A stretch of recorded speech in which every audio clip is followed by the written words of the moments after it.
там? Те евреи пересекли Красное море. Huh? В это, So what is the place where Jews crossed the Red Sea? There were no Jews at that time, so there is Ну, no. они еще не были евреи в то время, они были израильтяне. Okay, good question. We didn't cover that, but Хороший вопрос. Хорошо, что ты его поднял. I don't.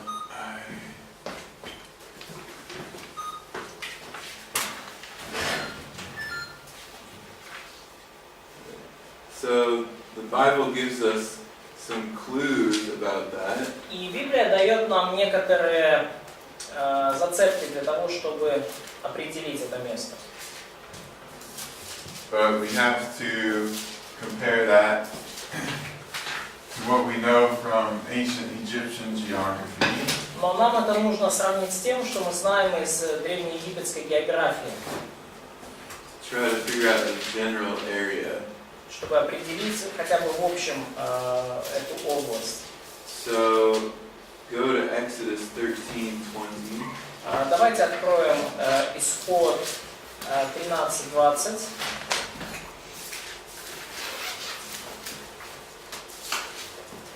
Пожалуйста, Библию. Андрей, видишь?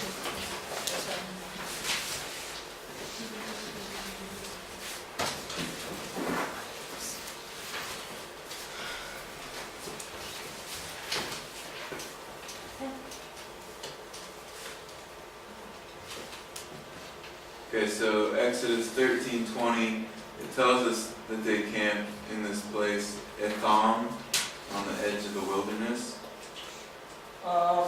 Исход 13:20 говорит нам, как это место, где в пустыне куда они пришли? Ефам.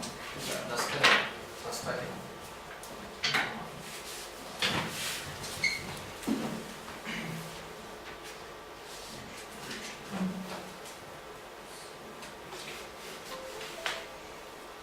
И двинулись сыны Израилева из Сакхофа и расположились станом в Ефаме в конце пустыни.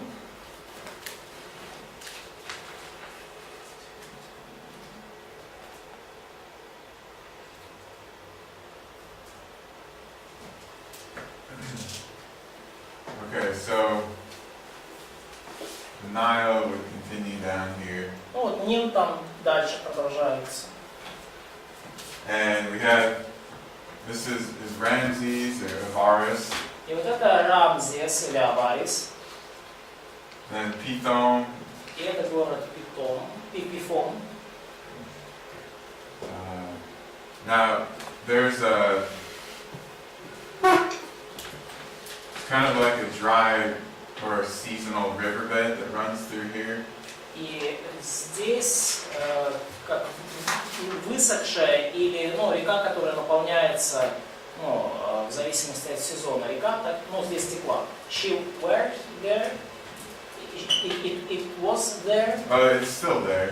Да. Yeah. So it's seasonal. So it Yeah, maybe, but mostly it's dry. в So. основном это сухая река, но иногда она наполняется водой, и она до сих пор там. They call this a wadi in Arabic, and there are lots of these things in the Middle East. Они называют на арабском это вади, и на Ближнем Востоке много такого рода. Okay, so in Hebrew, this place name, Etham, okay. И на еврейском вот это место, so such river, yes? It's the location in Да, Exodus и 13. да, на еврейском эта местность, вот, которая здесь упомянута, называется Эфам. So this, it looks to be related to the name of the Egyptian god Atum. И кажется, что это связано с именем египетского бога Атума. Sort of like that, the city Pithom is related there, Atum. Точно так же, как название города Питом происходит от Пер Атум. And this wadi, this dry riverbed region has retained that name over the centuries. И это река, и это вот, то есть, это высохшая языка, и то есть, похоже, что она сохраняла это имя столетиями. So it seems like И вся эта местность. where they first camped, it's somewhere in this region here.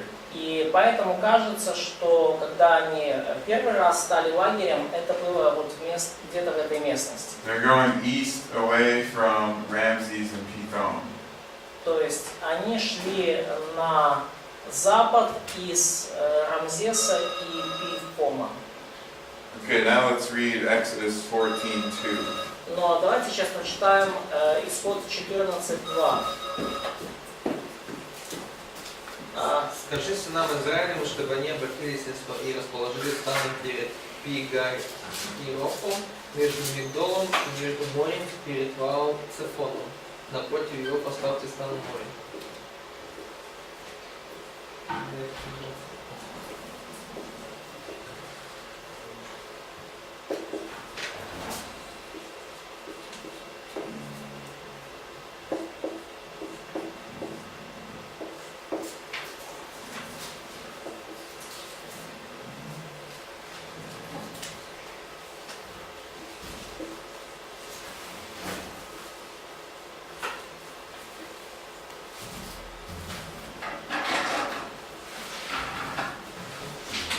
Alright, so we have these 4 locations listed.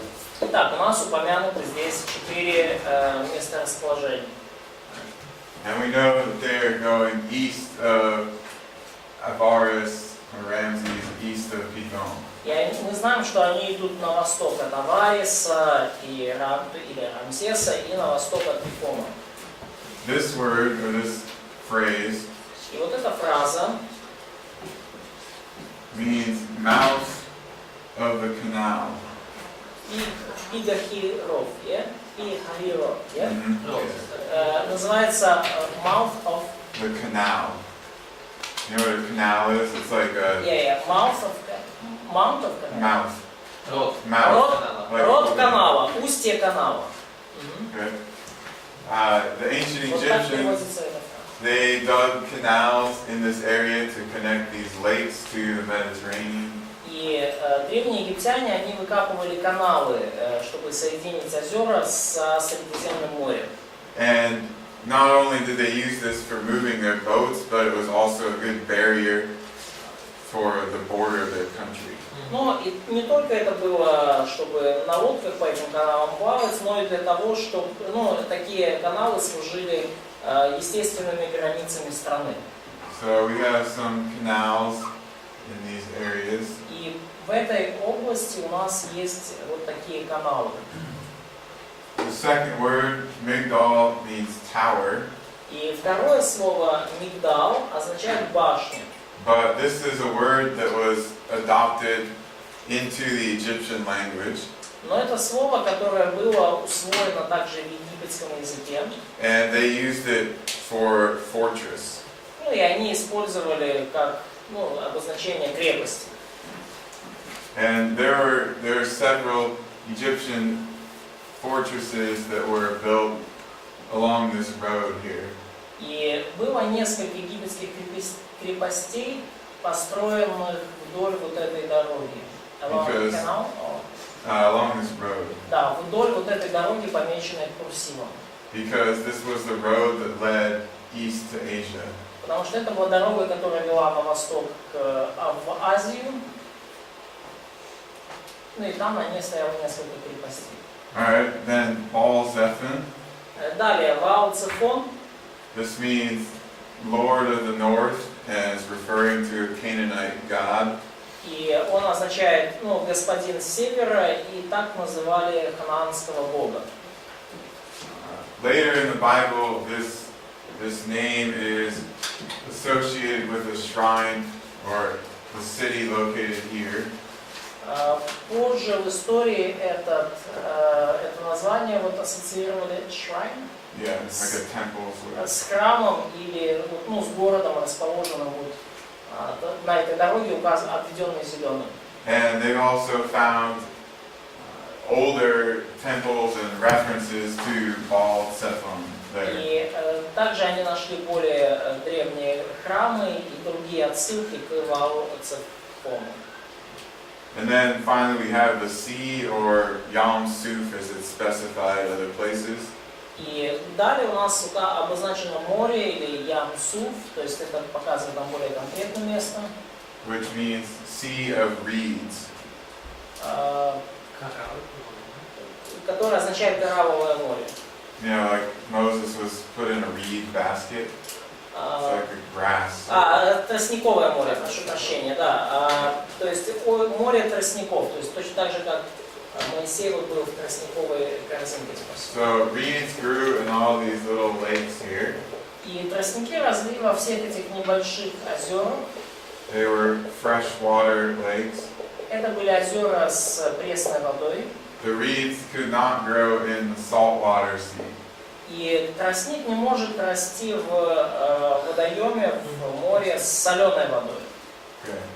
So if Moses is kind of locating where they were camped based on 4 points. То есть, и вот если мы принимаем во внимание вот все вот эти указания по поводу того, где находился лагерь. We have Migdal to the north. Итак, у нас есть Мигдал на севере. We have, well, we know the sea is to their east because they cross east to get over it. Но мы знаем, что как бы море это на востоке, потому что они двигались на восток, чтобы его пересечь. Baal Zephon to the west, behind them. Вот, вал Цефон на восток, за ними. And the mouth of the canal then probably south. Ну и устье канала, это скорее всего находилось на юге. So we have canal mouths То есть вот у нас есть устье каналов тут, at these locations. вот в этих местах. So one of the best candidate, the most likely area is somewhere right in here. То есть лучший кандидат и лучшее местоположение, вот где они пересекли, это вот где-то здесь.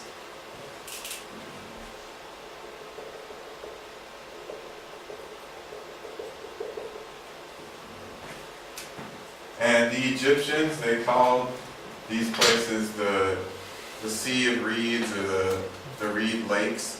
И египтяне называли вот эти озера тростниковыми морями или тростниковыми озерами. So Moses would have been familiar with that terminology too. И Моисей должен был быть знаком с этой терминологией также. Finally, let's see.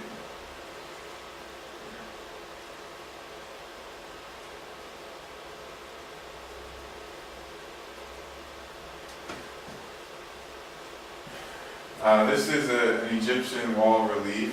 И вот это египетский настенный барельеф. From not long after the time of Exodus. Который появился вскоре после времен Исхода. And here we have canals, вот, or a reed sea, and then a canal and a reed sea. И вот мы здесь видим море, и мы видим тростник, и снова, такое море, или тростниковое море. It shows, if you can see it close up, it shows these little pieces of grass. То есть вот здесь показаны вот эти небольшие отрезки травы, то есть тростника. Then a canal section. И вот канал там также, то есть вот между двумя озерами канал. And down in the water that's in the southern part of the drawing. И вот внизу в воде, в южной части вот этого вот рисунка, they have crocodiles. Там крокодилы нарисованы.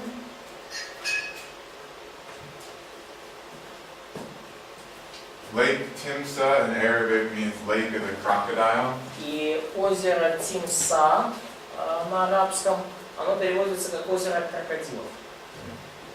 So, that's just another map showing us that they had this canal connecting these two lake systems. И вот это вот еще одна карта, показывающая канал, соединяющий две вот эти озерные системы. So it seems to narrow it, to one of these two canal mouths. То есть, и похоже, повествование идет об одном из этих двух устьев канала. Based on our other information, it probably places them up here. И основываясь на другой информации, по всей вероятности, они расположились выше, то есть возле верхнего озера. So I would suggest that they crossed the Bala Lakes. И я предполагаю, что они пересекли озеро Бала, Which back then was more filled up than it is shown here. Ну и в те времена оно было более заполненным водой, чем видно и показано здесь. Now this has been cut through by the Suez Canal. И в настоящий момент это озеро, оно, скажем, оказалось на территории, где выкопали Суэцкий канал. So it drained. Yeah, well, it drained a lot of the lakes. Ну, то есть рядом выкопали Суэцкий канал, и в этот Суэцкий канал утекло много воды из озер, они высохли. But they did some analysis of the ancient Bala Lakes. Но они делали ученые определенный анализ древних вот этих озер Эль-Бала. And they found that they were about 8 meters deep. И обнаружили, что те были 8 метров в глубину. So you can imagine if the Egyptians are 8 meters down, riding in their chariots or walking. И вы можете себе представить, когда египтяне на своих колесницах или пешком на глубине 8 метров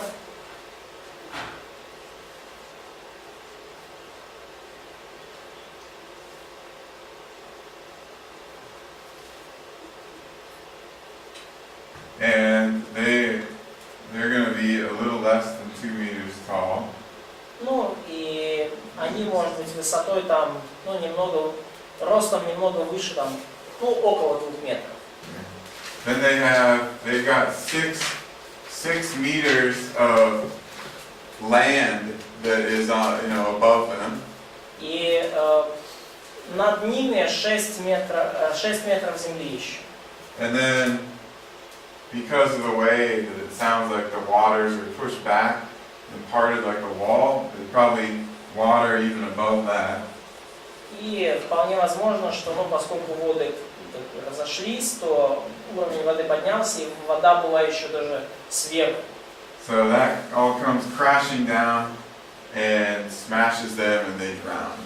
И все это, то есть вода с такой высоты просто обрушилась на них и полностью разнесла их в щепки, то есть они там. So these lakes were definitely deep enough to cause the Egyptian army to drown. То есть эти озера, очевидно, были достаточно глубоки, чтобы вся египетская армия могла в них утонуть. Some people say that they couldn't have crossed here because it was just like a swamp where they'd be up to their knee maybe. Но некоторые люди говорят, да, они не могли так вот пересекать, потому что это озеро было как, такая пруд, да, или там обув, который вот по колено воды. They were actually quite deep and would have easily drowned an army. Эти озера были на самом деле очень глубокими, и там вполне могла утонуть целая армия. Они потом куда на юг пустились, там где Синайский полуостров. So and then they moved south there at Sinai. They moved into Sinai, but probably Sinai was somewhere up in this area. Синай был где-то вот выше на этой территории. Because Kadesh Barnea is right here. Кадес Варни вот здесь находится. And Deuteronomy tells us that it was an 11-day journey from Kadesh Barnea to the mountain. И Второзаконие говорит, что путешествие к горе от Кадес Варни занимает 11 дней. And they probably were traveling about 10 kilometers per day. И по всей вероятности они шли со скоростью 10 километров в день. Small вообще. So small. It's slow, but think about it. They had tens of thousands of people, old people, little kids, animals, all their stuff, and it's the desert. Десятки тысяч людей, старики, женщины и дети, скот, и все это в пустыне. When the Egyptian army was doing forced march across here, и когда египетская армия совершала военные походы вот здесь по дороге, they only went about 20 kilometers a они day. двигались со скоростью 20 километров в день. So even if we grant, maybe they went a little bit faster, it still puts it in a small radius in the northeast part of Sinai. И поэтому даже если они двигались чуть-чуть быстрее, то это все равно, примерно вот эта область Синая. To me, it's doubtful that traditional Mount Sinai is the actual location. Для меня очень сомнительно, что традиционная гора Синай, какой ее считают, это она именно здесь. Что гора Синай расположена именно в том традиционном месте, какой ее считают здесь. The earliest tradition for that is about the 4th century AD. Самая ранняя традиция, когда вот эту гору начали называть Синайской, это 400 год нашей эры. But as for exactly where Mount Sinai is, which mountain, I have no idea. Но если вы спрашиваете конкретно, где эта Синайская гора, то не знаю. But it's not in Saudi Arabia. Но она не в Саудовской Аравии. There should be evidence on a hill. Well, what would we look for though, according to what's in the Bible? Должны быть какие-то, видно, свидетельства, Виталий говорит, наверху горы. If we found some ancient Hebrew inscription, sure, but Но какими они могут быть, говорит преподаватель? they didn't even have pottery with them to leave behind, so they were like nomads. Они, евреи и израильтяне в тот момент были как вообще кочевники абсолютно. У них не было своих даже глиняных изделий. Если мы там нашли какие-то еврейские надписи на горе, да, может быть. We don't even have good archaeological evidence of nomads in the Sinai from 200 years ago, even though we know they were there. У нас нету даже нормальных археологических свидетельств 200 years ago. У нас нету нормальных археологических свидетельств присутствия вот таких кочевых народов в пустыне 200 лет назад. So we would really need something like inscriptions at the mountain, and you got to go look at all the mountains and try to find these things if they're even there. То есть единственное, на что мы можем рассчитывать, это какие-то надписи на горах, на скалах.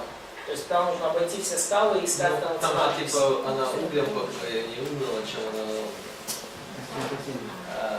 типа серый, да, серый. So probably this mountain is covered with the spot. So With what? With when there was burning.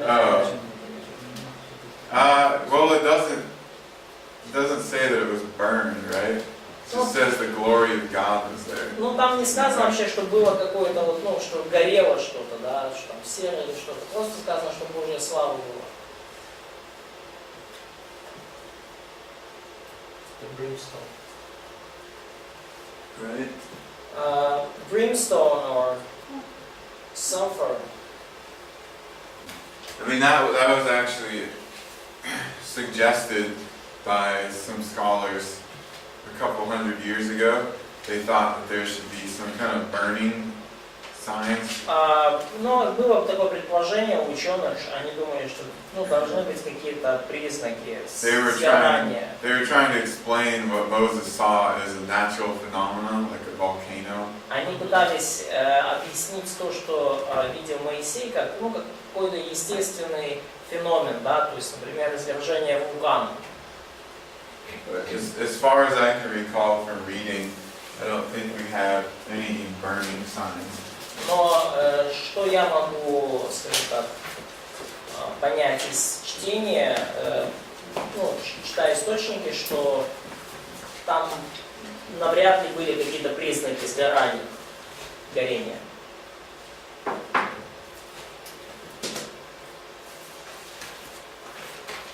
Вопрос такой. Почему, что Черное море называют? Черное море, Красное. Это будет тростниковое называется? Еще раз, в чем вопрос? Почему? Красный перешили или не перешили, или не тростниковое озеро? Да, то есть как бы обычно воспринимается, что это Черное море. Да. So did they cross actual modern day Red Sea or this Reed Sea? Yeah, Reed Sea. That's what the Bible says. It says Reed Sea. Ну, то, что говорит Библия, говорит тростниковое море. Море. Reed. Черное. Это не черное. Не черное, да, море. Ну и англичане могут путать, да, что красное и, red и red. То есть, но это не красное, не текущее красное. Ну, тростниковое озеро. It got changed in translations in the Hellenistic period because that big body of water below it got the name Red Sea. Произошла перемена в переводах уже во греческие времена, потому что, вот этот большой, то, что сейчас называют Красным морем, начали вот в это время как раз называть Красным морем. But every place that you look in the Hebrew text, it uses Reed Sea. Но везде, где вы смотрите еврейский текст, вы читаете, Тростниковое море. То есть то, что сейчас называют Красным морем, вот этот большой кусок воды, вот они начали так называть только в античные греческие времена. А в еврейском это звучит как Тростниковое море. Или, черное, то, что у нас То есть мы, получается, читаем и воспринимаем совершенно другой объект. So we read it and we're thinking about absolutely different object. Yeah. Да. Еще исход 19:18, то есть от нее выходил дым, и она как бы вся Exodus 19:18. дымилась. То есть это ж не спецэффект. Now Mount Sinai was all in smoke because the Lord I'm reading descended. it. Right, I see it, but it doesn't say that the mountain was burned.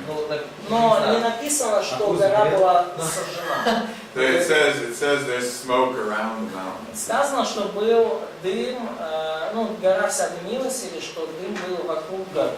Надо сказать от нее, как на иврите. It says from the mountain. In Russian. From? Oh, it says there's smoke from the mountain in Russian? Да, у нас же так. Yeah, it doesn't. Да, и восходил из нее, от нее дым, как дым из печи. Smoke ascended like the smoke of furnace. Не, у них было в английском переводе иначе. Не надо, да?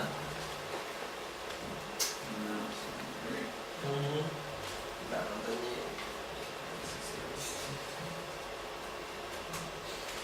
Check the whole. Yeah, so it's basically saying that there is smoke all around the mountain. Но, вообще говоря, там сказано, что дым был вокруг горы. And this smoke was caused by God. И что этот дым, он был из-за Бога там. То есть вот огонь и все вот это. То есть Бог это произвел. I mean, maybe back in that time you could see some burning on the top of the mountain.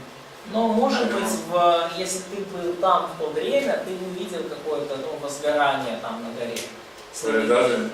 I don't think it would have been a big spot, and I don't think that we'd be able to see that long in the future.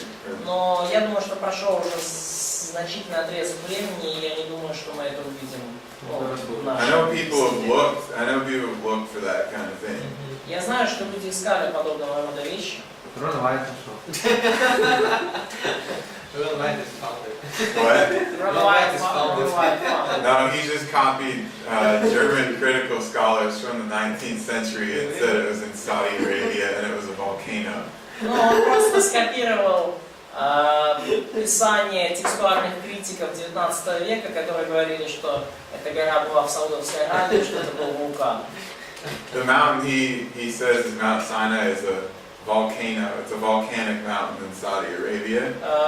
Гора, которую он назвал горой Синай, это вулканическая гора, вулкан в Саудовской Аравии. And critical scholars, they suggested that originally because they tried to explain the glory of God as a volcano that Moses misinterpreted. И вообще говоря, эта идея, да, он ее стащил у текстуальных критиков 19 века, которые предположили, что вот эта гора Синай это вулканическая гора, и Моисей просто перепутал Божью славу с извержением вулкана. So when a volcano erupts and it cools, the rock is oftentimes black, but it's not like due to burning, it's just the color of the rock. И когда вулкан, происходит извержение вулкана и гора нагревается, то она становится черной. Но это не, чернота это не след горения, это просто камень сам по себе принимает черный цвет. You guys know what obsidian is? Вы знаете, что такое обсидиан?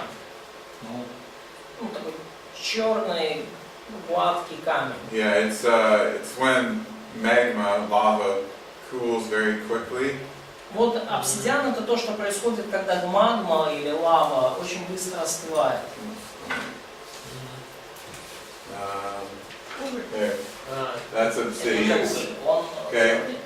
So it's lava that cooled really quickly. It's not rock that just got burned with a fire. Это не камень, который был обожжен в огне, это лава, которая быстро застыла. Она черного цвета.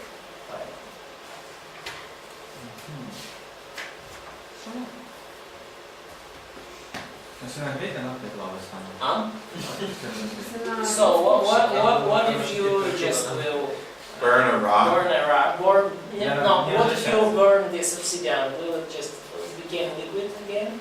Oh, it would have to be extremely high heat to do that. Но если хочешь его назад расплавить, там должна быть очень высокая. You couldn't do it in a fire. Ты не можешь это сделать просто в обычном огне, там, в кастрюле.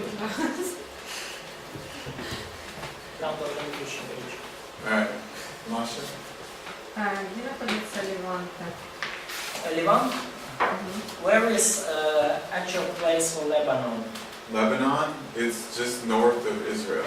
На север от Израиля. So, let's see.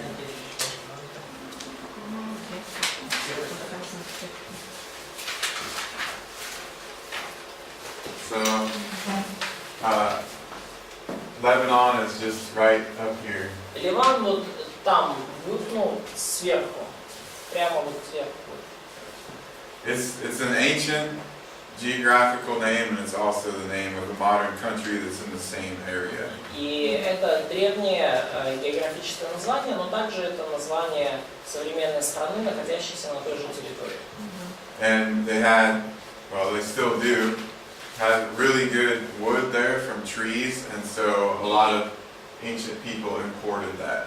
У них было в древние времена и в наше время тоже много хороших там деревьев, там, кедров, и многие люди в древности импортировали, закупали там древесину.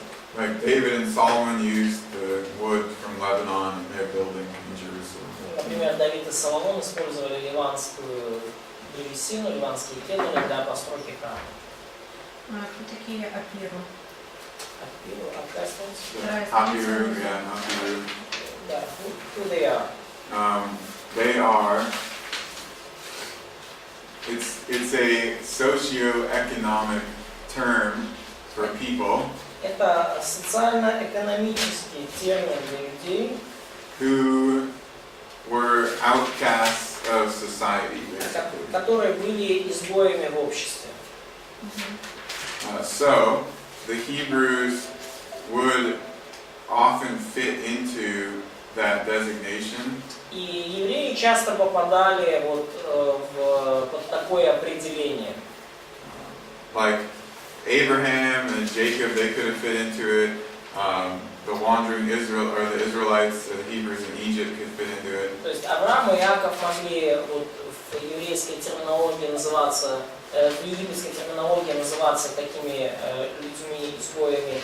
Понятно, что евреи, израильтяне, блуждающие по пустыне, также попадали под это определение. The Israelites during the conquest could fit into that terminology too. И израильтяне времен даже завоевания Ханаана также они могли соответствовать такому термину.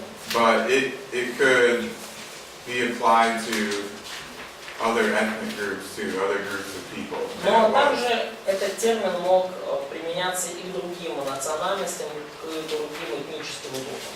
So we actually have some ancient lists of Hapiru, and there are people with names from a lot of different language groups. И у нас есть вот этот список людей, которые являются Апиру, и там люди с имена с разных языков, разных языковых групп и разных национальностей. So that's why I would say that sometimes when Hapiru are mentioned, it's the Hebrews or the Israelites, but not always. Ну и поэтому я и говорю, что иногда, когда упоминается термин Апиру, говорится об израильтянах, но не всегда. Можно рассказать немного больше о Хиксосах? Can you tell more about Hyksos? Sure. The Hyksos, this is the Greek word that Hyksos это вообще греческое слово. That came from an Egyptian phrase. И оно, греческое слово, это произошло от египетской фразы. That meant rulers of foreign lands. И обозначала египетская фраза правители других держав или других земель. There were these people from Canaan that moved into the northern part of Egypt. И вот были эти люди из Ханаана, которые переместились в северную часть Египта. Just not too long before Joseph was brought there. Незадолго до того, как туда привели Иосифа. And they eventually gained control of much of northern Egypt. И они взяли власть над значительной частью территории Северного Египта. And apparently they were rulers, some kind of kings, also in Canaan. И так очевидно, что они где-то у себя правили, это были своего рода там цари там в Ханаане. So the Egyptians called them rulers of foreign lands. То есть и потому египтяне назвали их правители других или иностранных земель. Sometimes they also called them rulers of Canaan. Иногда они их называли правители Ханаана. But it seems that they exerted influence over this area, basically. Но похоже, что они расширили свое влияние со временем вот на этой всей территории. But they started their own dynasty in Egypt, in the northern part. Но они начали свою династию вот, в северной части Египта. But they adopted many Egyptian things like language and culture and part of the religion. Но переняли многое у египтян, как культуру, язык и значительную часть религиозных установлений. So probably Joseph was an official under one of these Hyksos pharaohs. An official Yeah, he was like a vizier, his position. of this Hyksos. Yeah. Скорее всего, Иосиф был, скажем так, помощником, чиновником вот у одного из этих фараонов Гиксосов. Their capital, we know, was at Avaris or Ramses. И их столица, как мы знаем, была вот в этом Аварисе или Рамзесе. And there are a lot of cities in Canaan during this time period that show they at least had association with, either they conducted trade or maybe it was part of their empire. Ну и есть много with Egypt, yeah? with the Hyksos. Да. То есть есть несколько городов в Ханаане, которые, похоже, были частью вот такой ассоциации. Они либо поддерживали интенсивную торговлю, либо они были частью единой империи. But then the Egyptians came up from the south and they kicked these people out of Egypt. Но потом египтяне пришли с юга и прогнали этих гиксосов из Египта вон. That happened in about 1570 BC. И это случилось где-то в 1570 году до Рождества Христова. And then the Egyptians started to enslave all the foreign people who had originally come from over here. И египтяне взяли в рабство всех иноземцев, которые изначально пришли вот из Ханаана.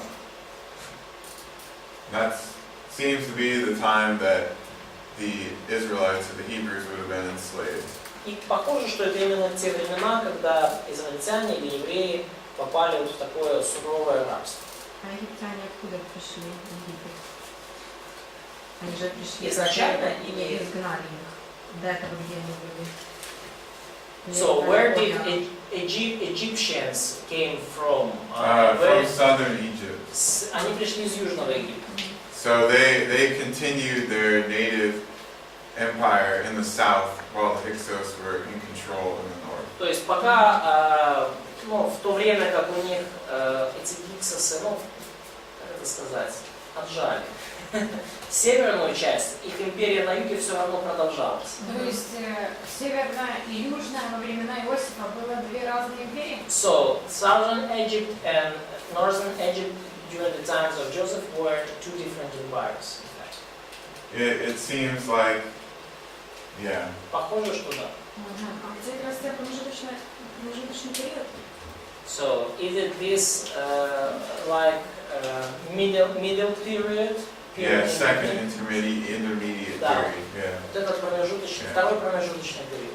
So Exodus 1:8 says, a new king rose over Egypt who did not know Joseph. Вот Исход 1:8 говорит, что восстал в Египте новый царь, который не знал Иосифа. And it would make sense if it was at this time because these southern kings did not know anybody in the administration of the north. Ну и тогда это звучит вполне здраво, если это было вот в этом году, 1570, потому что южные цари, понятно, никого не знали из администрации Северной империи. And this is also the time when Egypt started enslaving people from other countries. Ну и это также было время, когда Египет начал брать в рабство людей из других стран.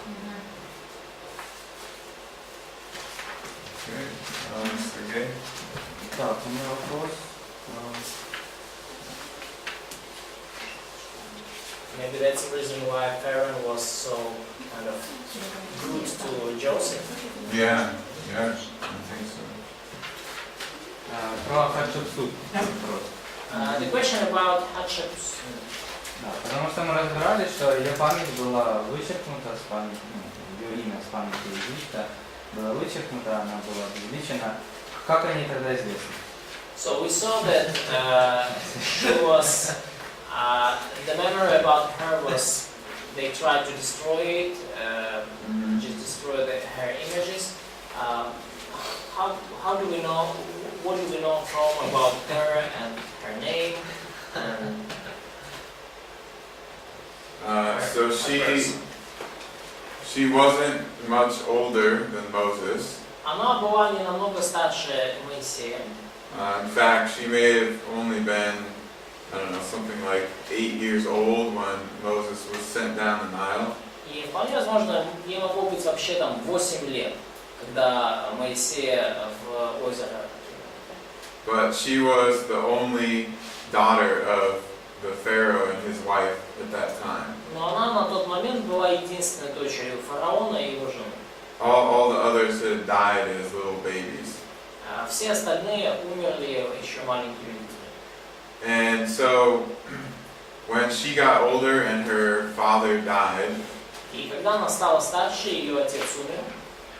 The next person in line to be Pharaoh was a very young boy. Следующий, наследник в роду, будущий фараон, на тот момент был еще совсем маленький мальчик. Excuse me, sorry, when her husband died. Я прошу прощения, когда не ее отец, а когда ее муж. So they intermarried within the royal family back then. То есть у них происходили смешанные браки внутри королевской семьи в то время. So anyway, the next pharaoh in line, he was way too young, so she was acting as regent. И следующий фараон в роду был еще на тот момент слишком молод, чтобы править, и поэтому она, исполняла роль регента. Да? Известное слово? Не регент хора, а как? She started to refer to herself as the pharaoh, as the king, a female king basically. И она начала, скажем так, использовать в отношении себя титулы как фараон или как царь, женщина-царь. And as the next pharaoh got older, she had him rule the military and go out and fight wars. И когда следующий фараон подрос, она, он при ней руководил войсками и ходил на войну, водил войска на войну. As far as we know, she was quite a good ruler. И из того, что мы не знаем, она была достаточно хорошим руководителем. She did a lot of exploration and trade and building projects. И она осуществила много исследований, множество строительных проектов, и при ней развивалась торговля. And then she died of bone cancer. И потом она умерла от рака костей. And then that's when the next pharaoh took over officially. И вот в этот момент следующий фараон официально взял власть. Откуда мы это знаем? So when do we know about her from? From ancient Egyptian records, her own and those of the people that lived during her lifetime and after her Из lifetime. древних египетских записей нее самой и ею самой оставленных и людьми, которые жили при ее правлении в империи.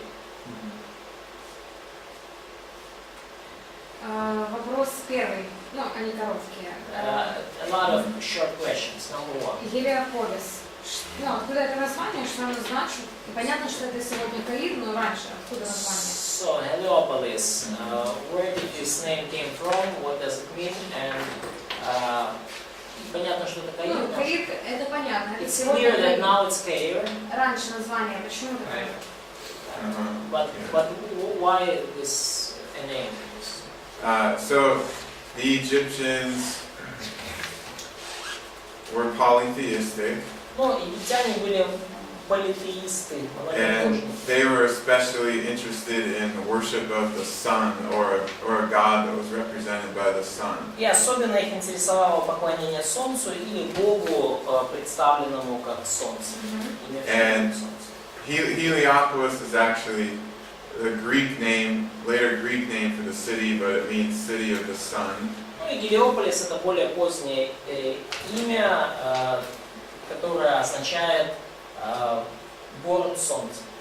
So in the Septuagint, they call it Heliopolis. И в Септуагинте, поэтому они назвали его Гелиополис. But in the Hebrew, it's called On or Ion, А в еврейском оно звучит как Он или Ион. which is just a transliteration. It's just the same as the Egyptian, basically. И фактически это является транслитом с египетского. То есть, египетское слово транслитерированное. They were associating their city with the sun god. И они связывали свой город с богом солнца. Ra, he was the main sun god. С богом Ра. Окей. И вопрос по поводу 10 казней. So the question about 10 plagues. Есть утверждение, что именно такие казни, потому что Египет поклонялся всем вот этим вещам. So there is a statement that God chose especially those plagues because Egypt worshipped such things as River Nile, Крокодилу, crocodiles, Муха. sun, etc. Okay. So that they were their gods. Откуда есть такие доказательства, свидетельства, что так было на самом деле? So do we have any confirmations of such positions? Большая муха, например. For example, that they... Yeah, I know what you mean. I don't agree with that position actually. Я не согласен с такой точки зрения. They didn't actually worship crocodiles or frogs. Sometimes they used those in religious iconography. Они не поклонялись на самом деле крокодилам или жабам. Они иногда просто использовали их в религиозной, как иконографии своей, то есть, в религиозных изображениях. The one God that it seems like the plagues were maybe directly attacking. И единственный, тот Бог, которого, кажется, казни на самом деле атаковали напрямую, is Ra, the sun god. Это Ра, Бог Солнца. And then I guess we could also say the Pharaoh because he was considered a god on earth. Ну и также можно сказать, что это был фараон, поскольку его признавали Богом на земле. But the rest of them, I don't think that they were directed at specific Egyptian gods, just showing the gods of Egypt overall to be powerless. Что касается остальных, то я не думаю, что они были направлены на конкретных египетских богов, чтобы показать, что, мол, эти боги, они бессильны. I wrote an article on this, I'm trying to find it. Не, вопрос не бессилен, не в этом вопрос. Но он ответил на вопрос, он не считает такую позицию верной. Он написал статью на эту тему, он сейчас пытается ее найти. Но вопрос не бессильных богов, а что Нил для них был Бог. Нил был Бог. Но он говорит, что для них были Богом вот из того списка только Ра, Бог Солнца и фараон. То есть откуда такое мнение тогда? So where did this opinion came from? It came from some scholars several decades ago, I think, who they were looking for connections, but we didn't understand the history and religion of Egypt quite as well. Но это мнение произошло от некоторых ученых, которые пытались найти какие-то взаимосвязи. Но мы на тот момент еще не понимали достаточно хорошо египетскую историю и мифологию. There are two Egyptologists. These are people who specialize in the study of ancient Egypt. Есть два таких заметных египтолога, то есть люди, которые специализируются на исследованиях Древнего Египта. That are Christians. И они являются христианами при этом. And neither one of them thinks that we should associate each plague with a specific god. И ни один из вот этих двух действительно серьезных египтологов не считает, что мы должны связывать казни с конкретными богами. And I agree with their assessment in my study also. И я в своем исследовании также соглашаюсь с их оценкой.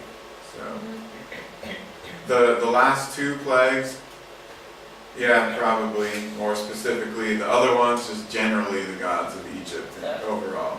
Последние две, да, они действительно конкретно могут являться атакой на египетских богов. Но все предыдущие казни, это просто как в общем, то есть они могли использовать эти образы в каких-то своих обрядах, но они не факт, что они поклонялись богам. So there are two times in the writings of Moses where he does talk about going against the gods of Egypt. И есть два упоминания в Писаниях Моисея, когда он говорит о именно противодействии египетским богам. But they're in a general sense. Но они, скажем так, это утверждение в общем смысле. And within the actual narratives about the plagues, there's never any specific, or there's never reference to any Egyptian god.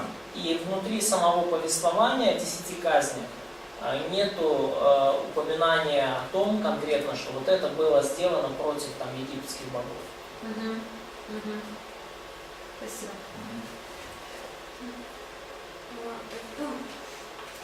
Вона говорила, що є якісь будівлі, які побудовані саме таким чином, що доказує те, що становиться бутіще.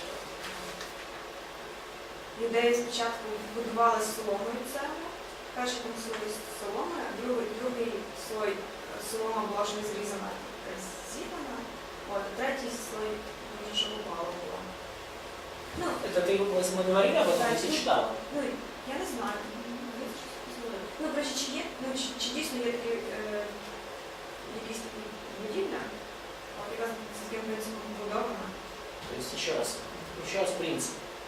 В виході сказано, що спочатку давали солому, значить солома була зрізана.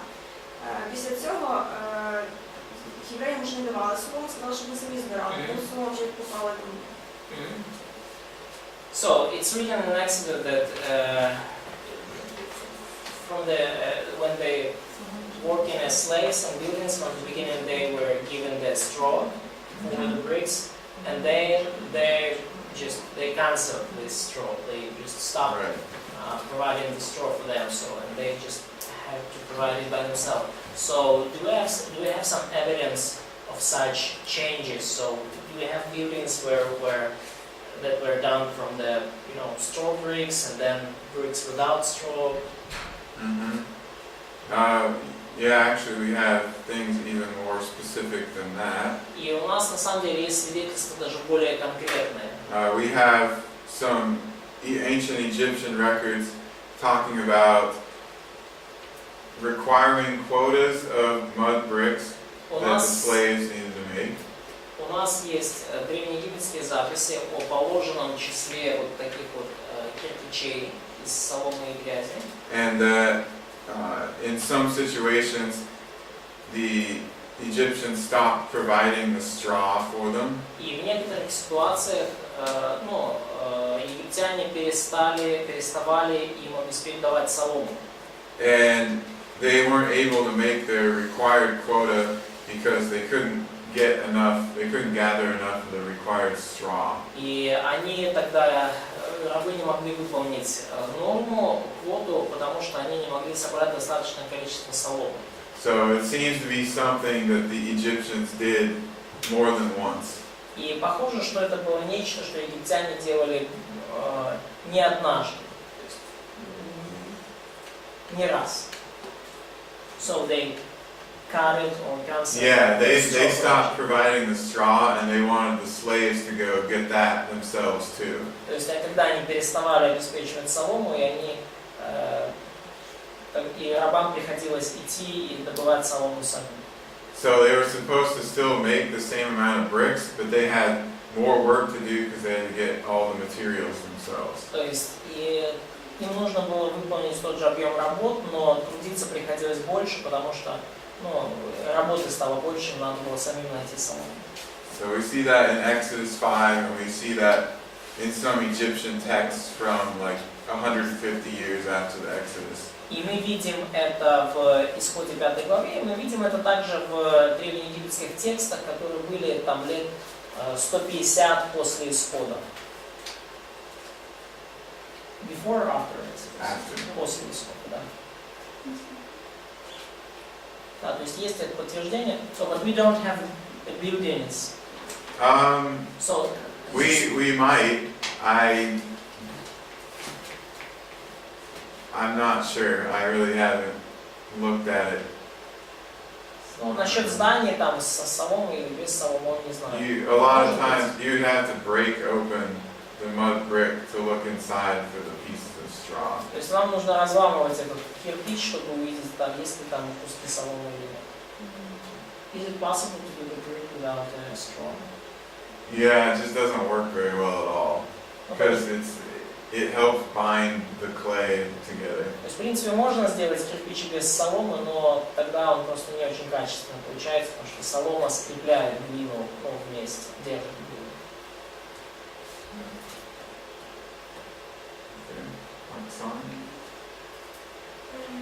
Вот в итоге по Менхотепу II написано, что армия стала слабой при правлении Менхотепа II, и свое положение сохранялось до фараона Парамбаха. А что случилось потом? So, in the conclusion about the Amenhotep II, it's written that there was a decline of military. Yeah. And in the end, it's written that the next pharaoh kind of revived the army, so the military force increased. So what happened with the army during the rulership of next pharaoh? It wasn't the next pharaoh, it was actually a pharaoh almost 100 years later. Ну, это был не следующий фараон, это был фараон 100 лет спустя, который правил. So, for a long period of time after who seems to be the Exodus pharaoh, Egypt didn't really do anything with their military. И долгое время, вот после того, как, после правления, вот, кого мы считаем фараоном исхода, Египет не осуществлял никаких военных действий. And an explanation for that would be that much of the army was destroyed in the sea when they were pursuing the Israelites. И объяснение этому в том, что, скорее всего, значительная часть армии была уничтожена в море, когда они преследовали израильтян. And as we get into the conquest, we'll see that the Egyptians weren't able to get involved in the wars in Canaan. И когда мы уже видим времена завоевания земли, 40 лет спустя, то мы видим, что египтяне не способны как-то участвовать в войнах в Ханаане. They controlled Canaan at that time sort of like a satellite state. Они управляли Ханааном в это время как таким сателлитом, то есть как своей колонией.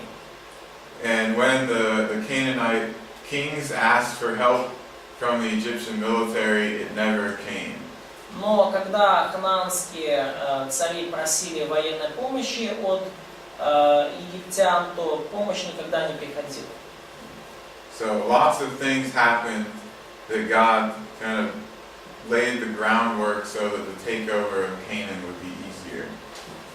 И so take Canaan, lay the groundwork. Yeah, God orchestrated several events before the conquest that made it easier for the Israelites to take over То есть Canaan. мы видим, что Бог